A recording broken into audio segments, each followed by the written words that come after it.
So good evening, and thank you for this opportunity to be with you. And I am just been so inspired by our last presentation. I can't tell you how moving that was, and actually in some ways how similar, hopefully, some of the things that I'd like to speak with you about this evening are. I've spent the last 27 years now as an anesthesiologist, not practicing as much now as I used to.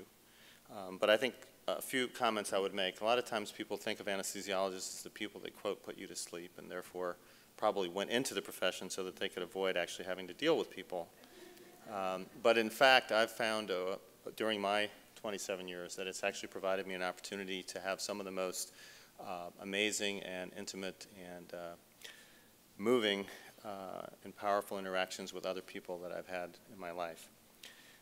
So this evening I wanted to share a couple of those lessons, and as you heard from Pavi, the notion that stories can change the way we see things. I'd like to do this through telling you a couple of stories. One about resilience of the human spirit, and another about the power of hope.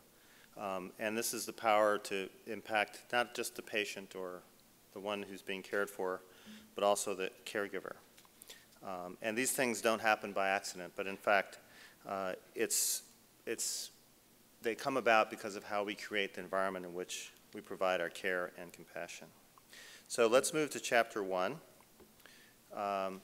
resilience of the human spirit.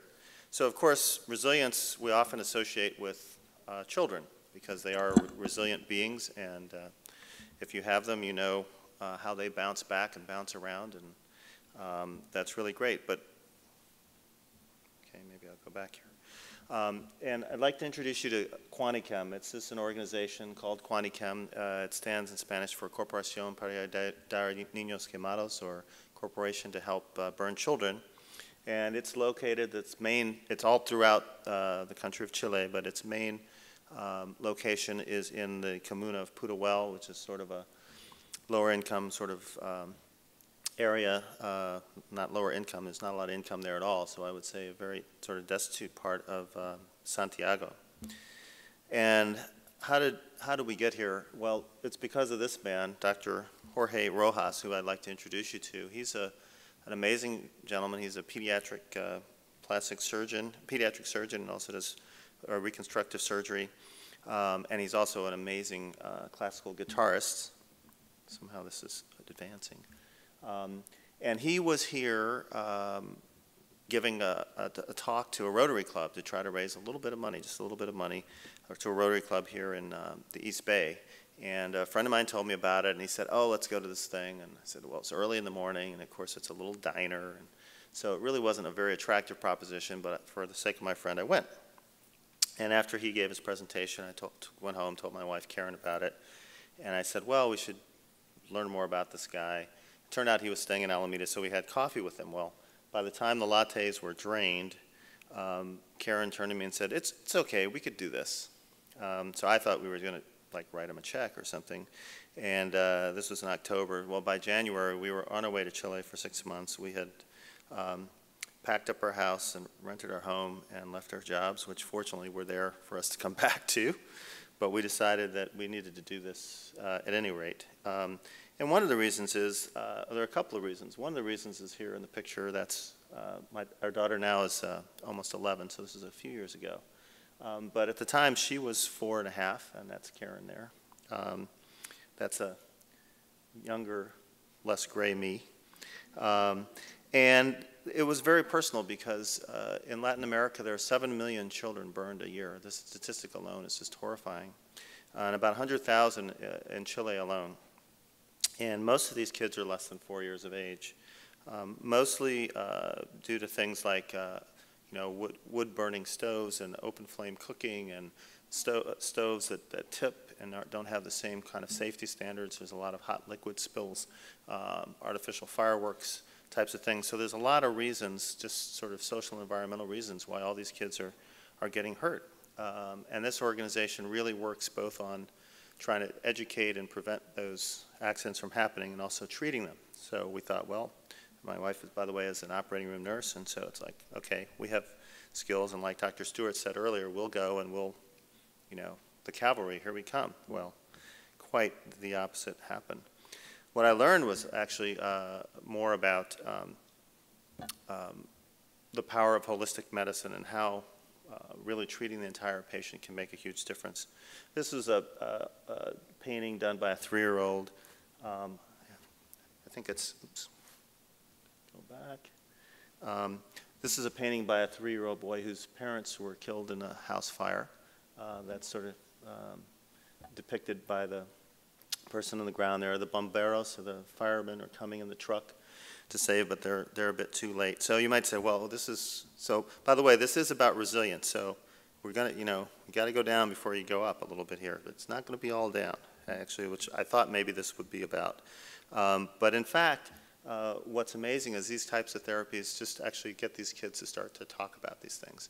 And one of my favorite methods that they were using there was, of course, these kids, many of them are disfigured, and they come in and they put them in front of a mirror, and they work with the psychiatrists there, and they see what they see, and they have them describe, and of course the kids immediately describe all of the physical defects that they see.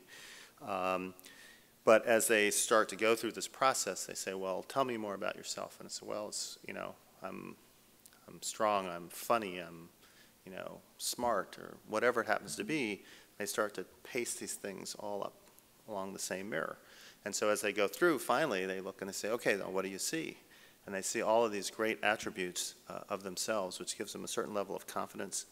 And in fact, one of the most amazing people I met during this trip, I don't have a picture of her here, but was the medical records clerk or director of their medical records department, who was actually one of Dr. Rojas's early patients when she was 3 months old. She was now, at that time, like 20-something years old, and she was one of the most confident, beautiful young women I've met, and despite all of her physical issues. So they do, as I mentioned, psychological support, physical therapy, occupational therapy, education, and so forth, and including doing all their own stuff. So as you heard before with the Eye Institute, if they don't have it, they're going to make it. And here, these are these elastic garments that are used to prevent or help with scar formation and scar contractures. And they made them themselves. Oh, this slide is moving me along. Okay, that's good. This is just an example of they would make little dowels, and they make them out of specific materials that have to do with where the kids are from. Even throughout Chile, it's a long, narrow country. So essentially, you can go from the deserts in the north to the mountains and glaciers of the south. So there's a lot of range there in terms of what the needs of the children are. This shows some of the facial masks that they make themselves, the silicone that they need for the facial burns and healing. And this is Maria, who is the director of their PT program, or physical therapy program, showing the silicone masks that they make themselves that are specially made for each child. They also, of course, a lot of these kids are burned on their hands. Typically, we'll even get brothers and sisters and that sort of thing, because the kids are playing, they reach up and they get a hot liquid and it falls on all of them, or both of them. And often, of course, then the hands are involved. So there's a lot of physical therapy for the hands. And then, of course, there's the little children, the beautiful children. And this just happens to be one of them, William. I think he was about 3 or 4 months old as well. And the only requirement here is that you have to be from one of 17 Latin American countries, and that's only because that's the arrangements that they have with these countries to be able to bring kids in across the border. And you have to be below 15, or actually below 16, 15 or below, and you get free care. And actually, they insist there that all care is free, because I asked, so what if you can pay? And they said, nope, we don't want to have any distinctions between those who can pay and those that don't. So if you can pay, you can donate money to our organization, but the care we give is free care, and it's the only kind of care that we do. And of course, I show this picture. This is William's mom, just to point out that it's not just the kids, but it's their parents. And that means that they're there, obviously, with them. They deal with their parents and their spiritual and other needs during this time, and also education. As I mentioned, because these kids are often come because of accidents, And a lot of times in the home or in the kitchen, or such as it is in some of these situations, it's important to really educate the parents on how to avoid this happening when they go back. So the parents come with them. And this is just another cute little girl that I just loved. So this is a place they call Casa Abierta, or open house. They actually make it one word because it's just kind of cool that way. And this is where the kids live with their parents, or sometimes it's not parents because the parents may have been injured or killed in the fire. But some responsible adult comes with them. And I show this because, as you heard before, what economic model works here? I mean, there's got to be some creativity, and Jorge is an absolute genius. It turns out that if you want to import wine, for those of you who are thinking of going to foreign countries importing wine, apparently there is a law or something that says that you have to have something like 12% recycled glass in the bottles. And the Chilean wine industry was interested in selling wine, but they weren't interested in recycling. So he went to them and said, okay, we're Chile, we sell lots of wine. You give me the bottles, I'll take care of the recycling, give me the money. And that's what happened. So the Casa Abierta and also the school, oops, I went the wrong way. There's a school that's associated with it. It's all paid for by recycled glass. It's about between $500,000 and $1 million a year. Just comes from, and trust me, I spent 6 months in Chile. I did my part to recycle those bottles. Good wine every day, not too expensive. Here you can see all the flags of the different countries. And what's interesting about the school that they have here, and I got to actually do some teaching there, which was really, really fun. I'm going to retire and be a school teacher. But they have curriculum for each one of the countries that they serve. So if you have a 4th grade Bolivian kid, he or she's going to get the 4th grade Bolivian curriculum versus the 5th grade Chilean, or Ecuadorian, or whatever. And so that way, when they go back, they can just be integrated right into their academic environment. And for some of the kids, of course, this is the academics that they get. So it's a real treat. I show this just to say that the motto or the tagline for Quanichem is Todo por el niño quemado, or everything for the burned child. And that means everything. The whole place is set up for kids. It says, welcome, hacer pipi. I think we can figure that one out.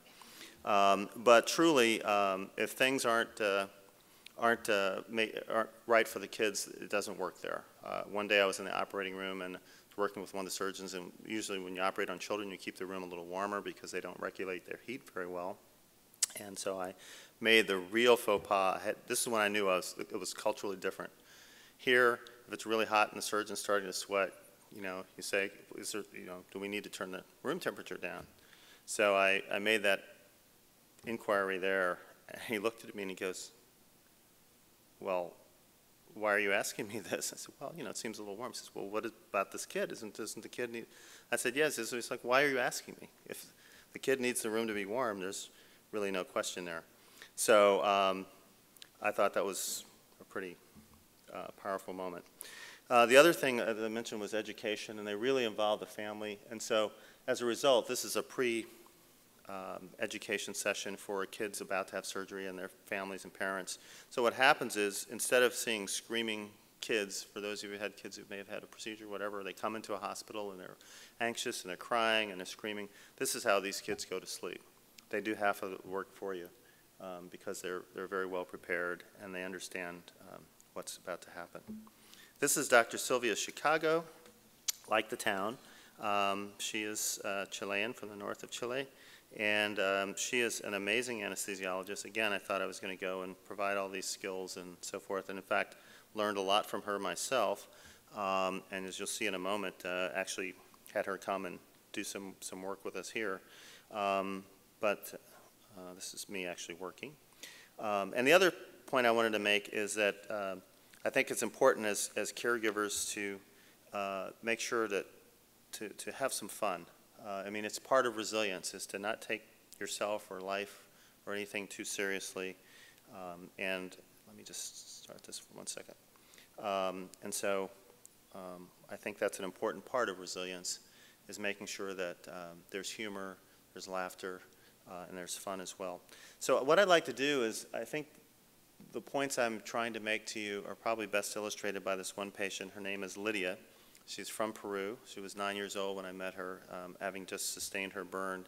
I think I'll let her tell you in her own words, and you'll see the power of resilience and how a caring community can help support that.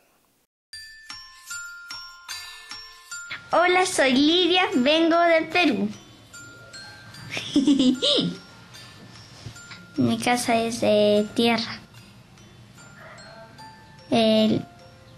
Vela usamos allá. La mesa, como estaba sin patas, la lámpara estaba sobre la mesa. Me voy por debajo de la mesa y ella me estaba esperando afuera con su foco. Y la lámpara había estado sin corecene y mi mamá lo pone más. Entonces cuando yo me levanto y no me había dado cuenta y se cae el corecena, se derrama sobre mi pecho y hace juego directo. Yo me estaba encendiendo. Estaba con un vestido así de elástico que se estira así. Y se pegó sobre mi cuerpo y yo lo pelaba.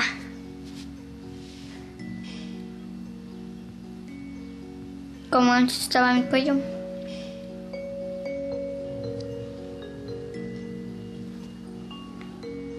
De acá estaba aquí en el pecho.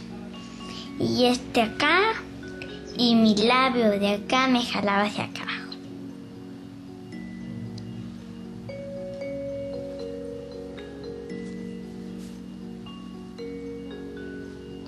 Y mi ojito ya estaba jalando también.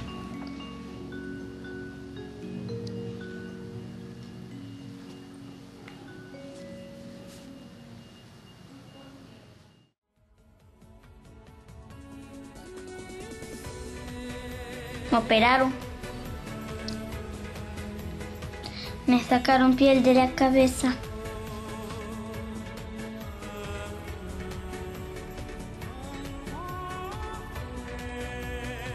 La piel de mi cabeza. Lo injertaron acá en mi cuello. Mi cuello me quedó bien.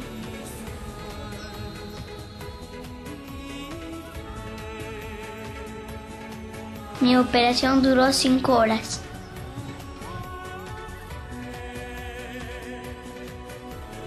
Yo no podía levantar los brazos, ni mover las piernas, ni reír, ni reírme. Y ahorita ya puedo ya.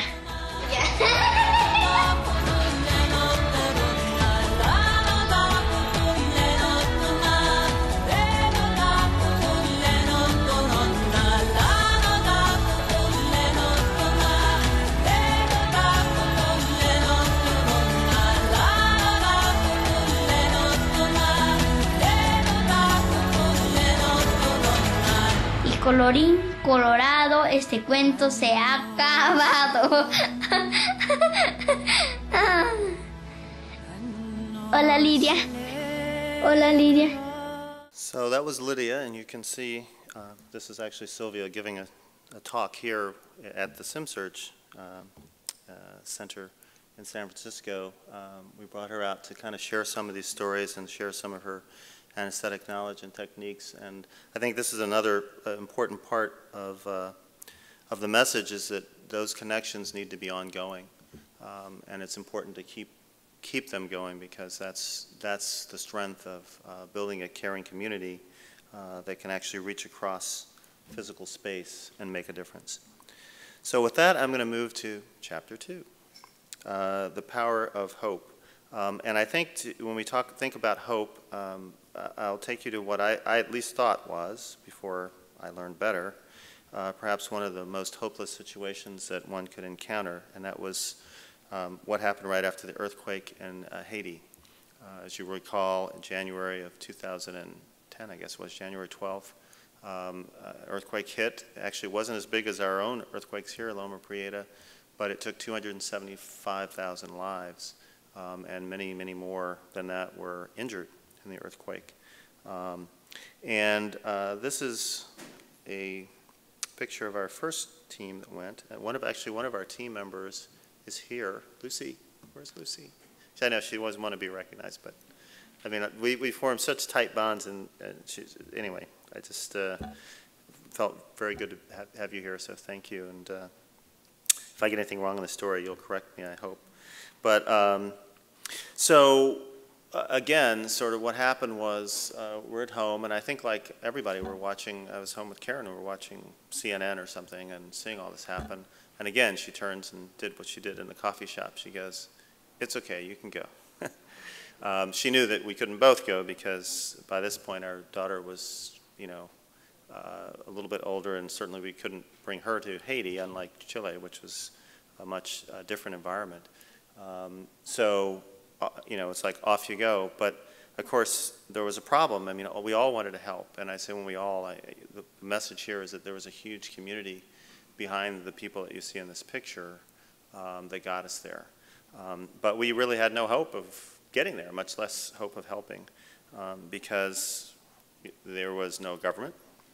The airport was taken over by the U.S. military. There were no flights. We had nobody to kind of work with. I had not been. I don't think anybody who went had ever been to Haiti before. So it's not like I could call up my cousin and say, "Hey, we're coming." There was no communications, nothing. And so how are we going to do this? They say, one of our colleagues that we met there said, you can plan to do good, but you can't do good without a plan. We had no plan. So again, hoping for the best, was having lunch with a friend who, turns out he wrote a book on social entrepreneurship. His name is Wilfred Welch. It's called The Tactics of Hope, not the Obama book, but The Tactics of Hope. It's a good book. And he said, I told him about this. He said, "Oh, I know Paul Farmer. He wrote about him in the book."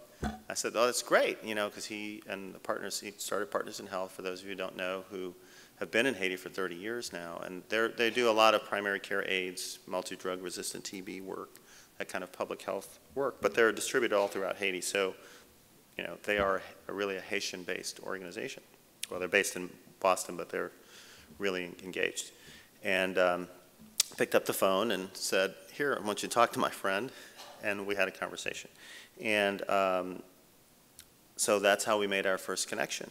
So that sounded great, but then of course the response from them was, "Yeah, we're really working here. We're not a disaster relief organization, but we'll help get you involved and engaged. Just as soon as let us know when you're going to come." I thought, okay, that means we got to get there. And again, no hope of that. Happened to mention to someone that we were trying to go and do this, and they're like, "This sounds great. Let me know if there's anything I can do." That kind of so I said, "Well, you could get us a plane," being very facetious and somewhat frustrated, frankly. And she says, "Okay, well, let me think about that." An hour later, actually, her name is Pat Shepard. She works in supply chain at CPMC, or actually at Sutter Health, all of Sutter Health. And she called back, and she gave me the cell phone number of this guy, John Bardis, who is the CEO for a company that probably is the reason he can make all this money to have his own plane, but he does have his own plane. And he said, "Fine, so when do you guys want to go?" So that's how we got there, sort of. I mean, there was, of course, the whole drama about leaving SFO in the fog and being delayed and not making it there in time, and the fact that when we landed, of course, we had a window of time that we were allowed to land, according to the military, because what happened was there was only one runway. All the other runways there was actually part of a runway that was not all cracked up. And so you had 20 minutes on either side of your allotted time, and if not, you had to turn around and go back, or I presume the military would take other action. And we were delayed, needless to say, and got in at I think we got in at 3:58 in the morning, and we had to be there by 4 in the morning. And when we landed, Yahoo, we were there, and we got off, and like I said, there was nothing, nobody. There was no government, we had passports, but we didn't need them. We had all these drugs and supplies, and the pilots had to turn around and get out on a time schedule. They were only given so many minutes. So we basically unloaded, and they took off, and we were in the dark on a tarmac in Port-au-Prince.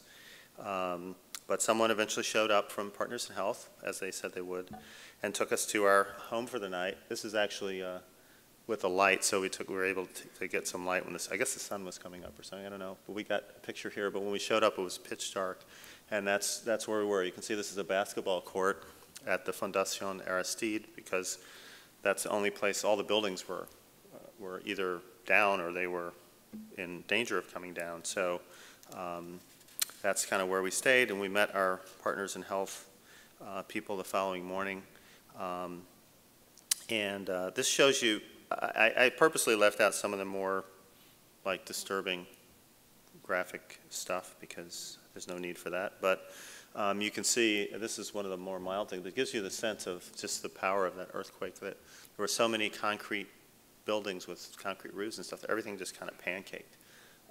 And so this was the scope of this disaster. Pretty much I can't remember what the total number was, but something like 35,000 or something buildings in Port-au-Prince were down, essentially almost all of them. And this point I want to make here is that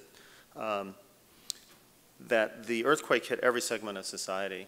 So, of course, you know, I didn't understand this at all, because I thought, well, we'll go and there'll be Haitian doctors and nurses, you know, they're running to the rescue and they just need more help. Well, this is the nursing school, and I think it was the second and third year class. There were 2 classes of nurses, and about half their faculty were in there in class when the earthquake hit. I think it was about 5 o'clock in the evening. So they all perished in this. So what that really means is that, you know, we didn't have doctors and nurses from Haiti, or, you know, they had issues with their own family. One of the nurses, you'll see the place where we went.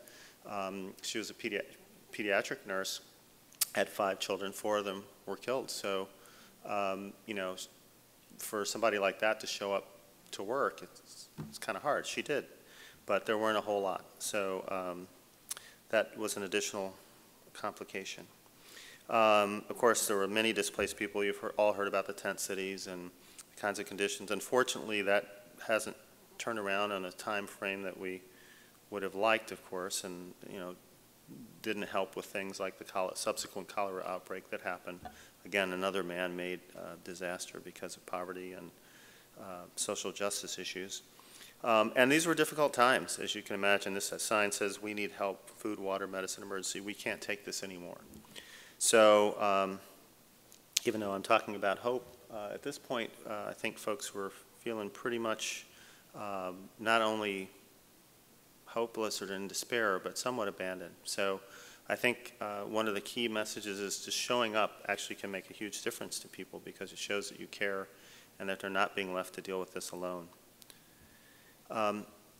So what happened? We went to a hospital. Well, it was really a sort of an AIDS maternity clinic in the past at a town called Saint Marc, which is about 30 miles north of Port-au-Prince. And one of the reasons was that the main university hospital in all of Port-au-Prince was pretty much collapsed. Now, I know Lucy went back and actually, I don't know how you guys did this, spent some time at the university hospital, but I think the ability to really create or do surgical procedures there was somewhat limited. I mean, people were doing things in tents and so forth, but when we got to this facility, it was relatively untouched in terms, there were some cracks in the recovery room floor and stuff, but pretty much it was, the buildings were standing, such as they were. So we got there, the place was really packed because most of the people from Port-au-Prince, or not most, but a lot of people from Port-au-Prince came here looking for help. So as I recall, there were somewhere around 1,000 patients either in the hospital or around the hospital. And then we had several hundred that were actually inside that we were trying to take care of. So this is kind of what the emergency room looked like. And if you notice, we just sort of had people everywhere. This is Dr. Bailey on the left, one of our, I think that's her, one of our surgeons who came with us, and she's an amazing surgeon. This is another anesthesiologist, Henry Salzarulo.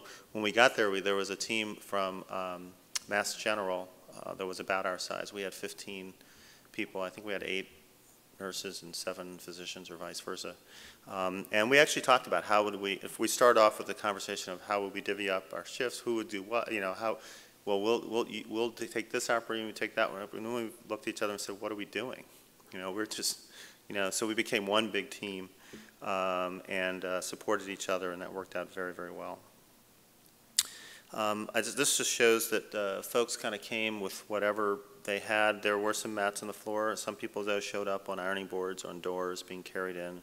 Of course, what you don't think about, or what I certainly didn't think about, was the fact that when you have situations like this, of course, there's need to do even the basics, like put tape on the walls to identify where the patients are, to put armbands on their arms to identify who they are.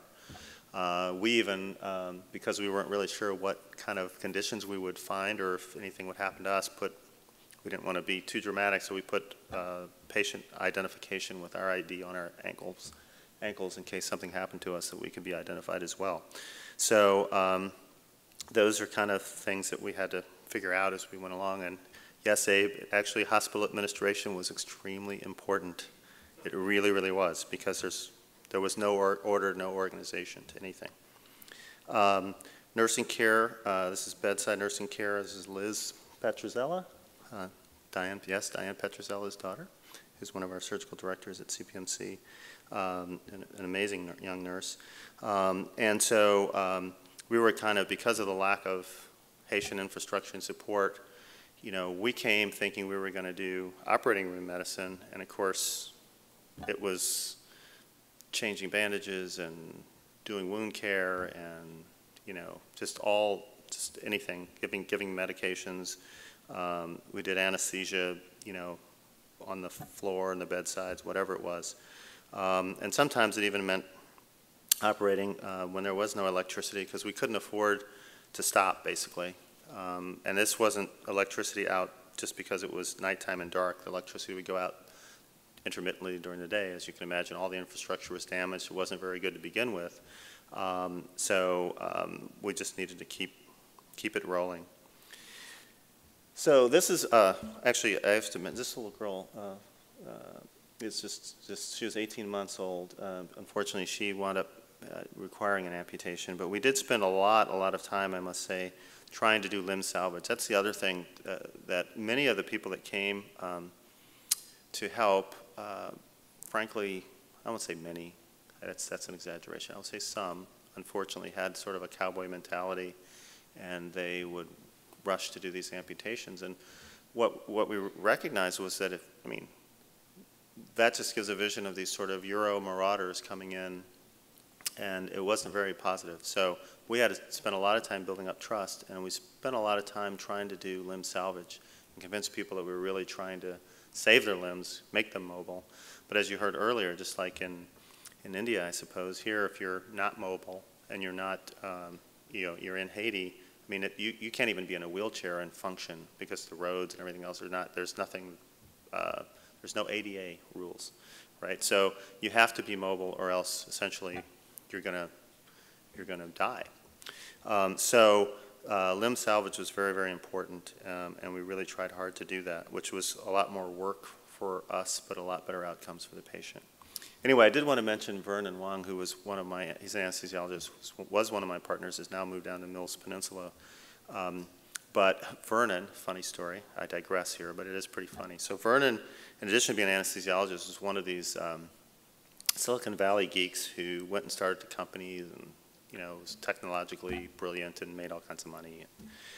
And so he showed up. We had literally, because we were taking all the supplies, we literally had a little backpack for each kind of thing, or maybe a little bag. So in his bag, he had his iPhone. And I'm like, Vernon, really? This is what you choose to bring of all, we brought like little food and little, scrubs and things. You bring an iPhone. Well, little did I know, he had actually thought this through quite carefully.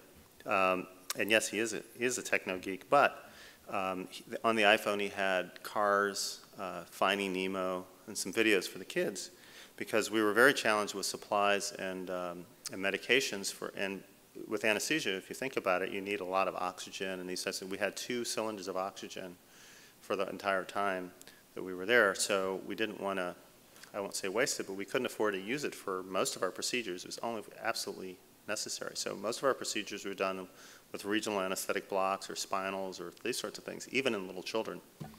And so when you have a little kid having their leg worked on and under a spinal anesthetic, they tend to not be very happy unless they're watching Cars or Finding Nemo. So that was really brilliant. We worked a lot with whichever Haitian physicians or nurses or whomever we found. We really felt it was necessary. And this is really the philosophy of Partners in Health, which they call it Zami La Santé there, which is, you know, literally partners or friends in health. We really tried as much as possible to work with them. The fellow that we had, there was one orthopedic surgeon who did come. His name was Elaine Thomas, but it turned out he didn't actually live there. He had lived in Port-au-Prince, but he lost his home and his practice were all demolished. And he thought, well, I'm homeless, so I should go do something positive and helpful. So he went and came up and joined us, and worked. So I can't imagine being homeless and losing your practice and coming and by the way, the 30 miles or whatever it was, there was generally wasn't a lot of transportation at that time, so my guess was he walked or somehow got there. Again, this is working with our local nursing staff. A couple of our nurses there, Joan and Joanne, confusing for everybody, Joan and Joanne. We did have some help from the Haitian Red Cross, getting our patients transported, but of course the problem was where do we transport them to? We were pretty much the standard of care at that point. But we did have, my other anesthesia colleague who came, John Donovan, what I didn't say was he was apparently in the Navy, and I don't know, he's very understated, but he calls himself Radar, like Radar O'Reilly from MASH, because he could get us anything. By the way, he was the one who got us the extension on the flight coming in and landing at Port-au-Prince for 30 minutes because he knew someone in the Department of Defense that he texted while we were on the plane. Well, when we needed to get our patients to higher levels of care, apparently the Comfort was offshore, the USS Navy ship Comfort. And apparently the commander there or something was either a friend or a roommate or something, and I don't know, somewhere in the Navy. So he texted him and said, we got some sick people here, can you come and get them? So they brought in helicopters, and this is the local soccer field, and took them away. So the Red Cross helped us with that. This is actually a pediatric patient. We had a little baby who unfortunately it wasn't a good day because it didn't turn out like we had hoped, didn't turn out well at all. But we realized that we didn't have, we were starting to run out of oxygen, and this was a kid who'd actually needed it. And supposedly there was a hospital that had a pediatric capabilities, Albert Schweitzer, but when we got there, we recognized that their capabilities weren't really a whole lot. They weren't a lot better off than we were, and the baby did not do well. So I'm not really all about depressing you here. Really, there's a story here, and this is again showing that it was amazing how civil and organized and safe really this environment was for an environment with no sort of superstructure. Really, I mean, I really felt safe. It was more about the despair. It was more about, you know, please, can someone help me? This is just the USAID giving out food, and just characterized to me the fact that there was this real need for help. But it was really, it was amazing the level of sort of civility and so forth that existed, which was very encouraging. This is just showing our teamwork. And again, this is what we had sort of hoped to achieve, was these kind of results. And I think I'm very proud of the fact that this is Christine, by the way, as one of our nurses at CPMC as well, because we really worked very hard to try to get our patients up to save their limbs and to give them a bright future. That's all that we were trying to do and what they were hoping for. And so this is at the end of our first trip, right after the earthquake, and took this picture of this little boy. And I love this picture because, you know, what you don't see is around him to the left and right are these collapsed and crushed buildings. And he's just giving the big thumbs up, you know. And you say, well, if this kid can think that this is going to turn out great, it probably will. Of course, hope is more than symbolic, and this is the Negmawan, which is a statue of the slave cutting the chains, if you recall the history of Haiti. This is an old picture, of course, because that's the palace behind, which had collapsed in the earthquake. But this statue was left unscathed during the earthquake. So for many of the Haitians, this represented, that hope was actually alive, that they would come back, that this symbol, their sort of Statue of Liberty, if you will, had not crumbled. And in fact, they were right. So this is the good stuff. I showed you all the bad stuff. It turns out we've been back now. I was talking to Lucy, what is it, 5 times? Something like 5 or so times, about every 6 months or so. We try to go more often, but every 6 months go back and try to do something else positive and keep those relationships going. And honestly, it's not so much about us trying to create and give hope, but we get so much out of it. It's just incredible how nourished we are by this. And these are the nurses, that nursing school that collapsed the weekend, and there they are with their beautiful starched hats and going to class, and that's the next generation of nursing in Haiti. The baby story that I told you and how we didn't have, well, this is Marianne on the left, who was a neonatal nurse, came and we got these little mannequin dolls to teach. It's a brilliant little doll, by the way. It collapses up and fill the body with water so you can take it anywhere. And taught the nurses there how to do neonatal resuscitation. And on the right, actually, so this is her teaching, and we had a class. I didn't show the picture of the class. It was just packed, and they stayed until 9 or 10 o'clock at night. They didn't want to go home, so they were like, teach me, teach me, teach me. And on the right, we had a difficult twin delivery. The twin B, which was the smaller one on the right, in the past would have died. But these 2 nurses resuscitated, kind of did the well baby thing on twin A and resuscitated twin B themselves. And the kid's perfectly fine, and that's a Kreiselman type of infant warmer that they have now that we brought over that they didn't have before. When we did our first set of operations, we had no x-ray, of course, so a lot of those alignments you saw, the bones, when we put them back together, it was all about sort of, this looks about right, And of course we had these very, very experienced orthopedic surgeons, one of them, Taylor Smith, who was a Vietnam surgeon, and so, he knew what he was doing, but the point is, it was a lot of guesswork. But now, you can see in the upper left, there's radiology, and we brought Cindy, one of our x-ray technicians here down, to sort of help show them how to get good images and get rid of the toxic chemicals, a little OSHA thing. And then on the bottom left, actually, the next time we took that plane you saw, we filled it with what's called a fluoroscan, which is a little portable x-ray that you can use in the operating room. So now they're doing surgeries using images, and in fact, I don't think we have a picture of it here, but we even have them doing arthroscopic surgery, which you would have if you messed up your knee skiing so you could get back on the slopes. It's a very non-invasive, use the camera and scope type of technology.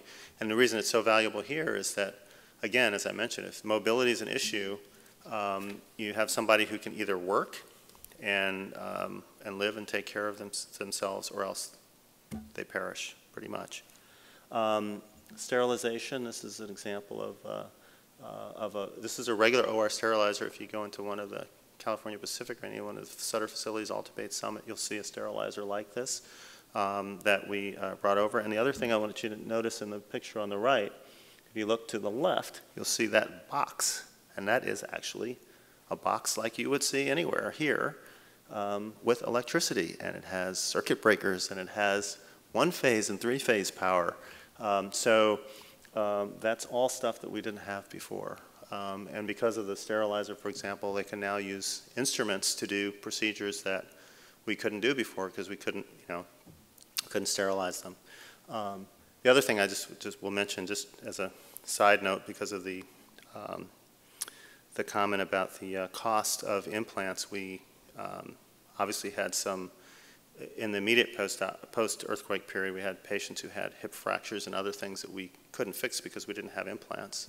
And implants here would typically, for a hip, run between $4,000 and $9,000. And so we thought, well, how on earth will we ever do this? We get a couple of reps from companies to give us 1 or 2 out of the back of their trunk, and kind of fell off the back of a truck, and yeah, take this one, but that's not going to help. Well, we did some research and found a place in India that actually makes them, and for $2,000 we managed to put a whole shelf full for about 50 patients, and we have actually did when we were there, and actually the Haitian surgeons now are doing them themselves, and they're very high quality. There's nothing wrong with them. So it was just very, very interesting, the economics of healthcare. And then again, I talked about education and training, and building relationships is just so important in terms of this whole hope. And you can see there in the middle on the left, the guy with the sort of balding with the glasses, Dr. Alvatar, is Altabate's Summit orthopedic surgeon. There are 15 Haitian surgeons that came out, we brought over to do some training at a training facility on how to do arthroscopic surgery because we wanted to teach them. There are only about 20 orthopedic surgeons in Haiti, period, including the residents. So we had 15 of them here, and we're able to do some training with them. And as I said, we certainly got a whole lot out of it, as did they. On the right, so the anesthesia that's provided there is not provided by physicians. It's provided by nurses who are actually not like our nurse anesthetists. They're nurses who Doctors Without Borders came through a few years ago and spent about 3 months there and taught them how to do spinals and so forth. So there was a need for some further anesthesia training. So this is actually in Haiti on the right. Of course, we didn't bring them here, but we were able to bring that, what looks like a mannequin. It's actually a fairly sophisticated simulator. So just like you would go to a flight simulator if you're a pilot, we brought them into the simulator and we ran them through all kinds of anesthetic challenges to make sure they were appropriately trained. And staying connected can happen in many different ways. This is actually, if you notice on the top, there's a guy in the camera. That's Dr. Tom Shaughnessy, who's actually at that point at 633 Folsom Street in San Francisco. He is the medical director of our electronic ICU, connecting with us. That's a video robot that we got donated and took over. And he's helping us with a patient. The guy who's laying there had, unfortunately, this was not earthquake. Well, this is later. It wasn't earthquake related, but had a machete to his head, and we were trying to figure out what to do about it. And he was able to help us. So we're actually, with that equipment, you can actually take pointers and use laser pointers, and you can take pictures and draw on them. And so you can do the whole John Madden thing and say, cut here, put the implant there, and it works great. And we're talking about hope. I just think, you know, another thing, again, we're back to the children, but, you know, we just felt like every time we were there, every time anything looked like it was hopeless or in despair, there would be this beautiful child born, and you just know that the future's got to be brighter for them than it has been for anybody else, and we really certainly all felt that way, I think. So in closing, I think I'd like to make the following remark and then read a poem for you, because I think it's closing time. The notion of resilience and hope, I hope I've conveyed to you that they don't exist in isolation or just as an idea, that we create them through creating an environment of relationships with each other and a supportive community whose understanding is based around our fundamental humanness and all of that brings to our lives. It involves a commitment to support each other, but the power of resilience and hope to heal both the patient and the caregiver is clear. So Naomi Shihad-Nye has a poem called Kindness that I'd just like to share with you as my parting remark. Kindness. Before you know what kindness really is, you must lose things. Feel the future dissolve in a moment, like salt in a weakened broth. What you held in your hand, what you counted and carefully saved, all this must go, so you know how desolate the landscape can be between the regions of kindness. How you ride and ride, thinking the bus will never stop, and the passengers eating maize and chicken will stare out of the windows forever. Before you learn the tender gravity of kindness, you must travel where the Indian in a white poncho lies dead by the side of the road. You must see how this could be you, how he too was someone who journeyed through the night with plans and the simple breath that kept him alive. Before you know kindness as the deepest thing inside, you must know sorrow as the other deepest thing. You must wake up with sorrow. You must speak to it till your voice catches the thread of all sorrows and you see the size of the cloth. Then it is only kindness that makes sense anymore. Only kindness that ties your shoes and sends you out into the day to mail letters and purchase bread. only kindness that raises its head from the crowd of the world to say, "It is I you have been looking for," and then goes with you everywhere like a shadow or a friend.